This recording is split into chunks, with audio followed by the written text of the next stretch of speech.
परमेश्वर के साथ चलने में आध्यात्मिक जागृति। रोमियो 12:1-2। परमेश्वर के लिए जीवित बलिदान। इसलिए हे भाइयों, मैं तुमसे परमेश्वर की दया से विनती करता हूँ कि तुम अपने शरीरों को जीवित, पवित्र और परमेश्वर को स्वीकार्य बलिदान के रूप में चढ़ाओ। यही तुम्हारी उचित सेवा है। और इस संसार के सदृश न बनो, परंतु अपने मन के नए हो जाने से अपने आप को रूपांतरित करो कि तुम परमेश्वर की बलि और ग्रहण योग्य और सिद्ध इच्छा को अनुभव से परख सको। जब हम आध्यात्मिक रूप से जागृत होते हैं, जब हम परमेश्वर के आह्वान का उत्तर देते हैं, तो हम अपना जीवन नई स्वतंत्रता के साथ जाएंगे। हम संसार में वापस नहीं जाना चाहेंगे। परमेश्वर के साथ चलना का अर्थ है कि हमें हर पल यह एहसास होते हैं कि हम जो कुछ भी करते हैं वह ईश्वर के उद्देश्य और महिमा के लिए है, ना कि हमारे अपने लिए। आमेन। आध्यात्मिक के लिए ग्रीक शब्द न्यूमेटिकोस है और जागृति के लिए हिब्रू शब्द हिट और रूट है। लैटिन शब्द स्पिरिचुअलाइज का अनुवाद न्यू टेस्टामेंट में न्यूमेटिकोस है और आध्यात्मिक का शब्द लैटिन शब्द स्पिरिचुअलिटम से आया है।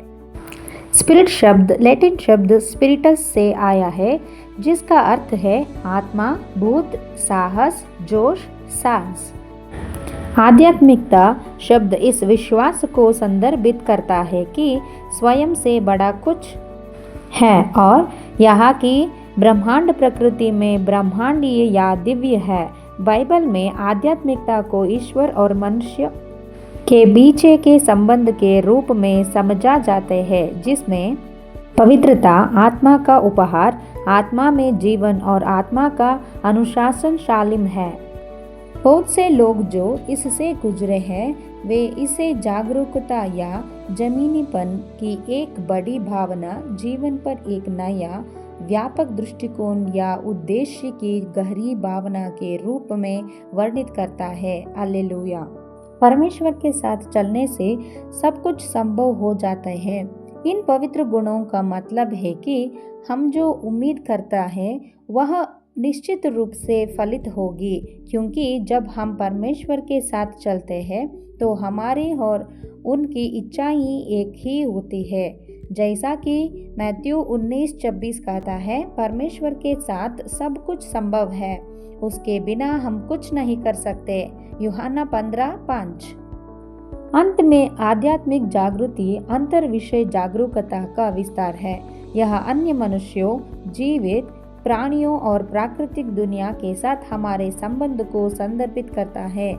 आध्यात्मिक जागृति में हम एक अधिक गहन संबंध प्राप्त करते हैं। हम दूसरों के लिए सहानुभूति और करुणा की तीव्र भावना महसूस करते हैं।